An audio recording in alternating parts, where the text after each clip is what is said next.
ఇవాళ నర్సాపూర్ నియోజకవర్గంలో రెడ్డిపల్లి గ్రామంలో ఉన్నాం మేమందరం కూడా.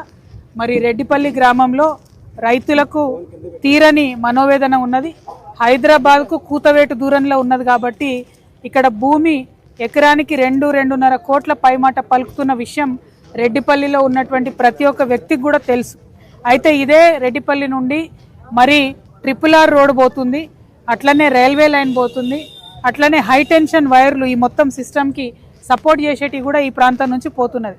ఇక్కడ ప్రజలు ఒకటే మాట చెప్తున్నారు, మేము అభివృద్ధికి వ్యతిరేకం కాదు, రోడ్ ఇస్తాం, కానీ మాకేదైతే ఇవాళ మార్కెట్లో ధర పలుకుతుందో కనీసం దానికి దగ్గరగా అన్న ప్రభుత్వం పరిహారం ఇవ్వాలని చెప్పి న్యాయబద్ధమైన కోరిక వాళ్ళు కోరుతా ఉన్నారు.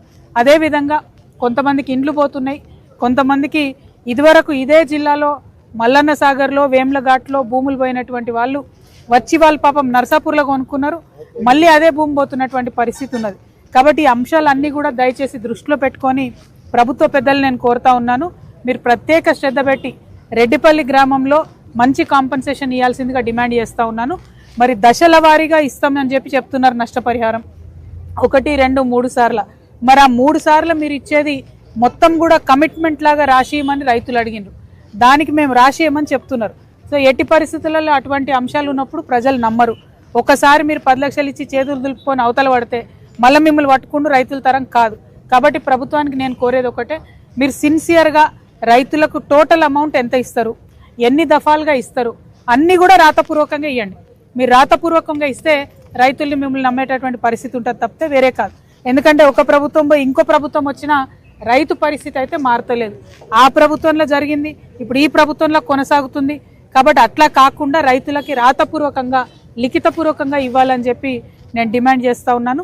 అదేవిధంగా రెడ్డిపల్లిలో ఏదైతే అసంపూర్తిగా ప్యాకేజ్ 18 కాళేశ్వరం ఉన్నదో దాన్ని కూడా చూడడానికి పోతున్నాం.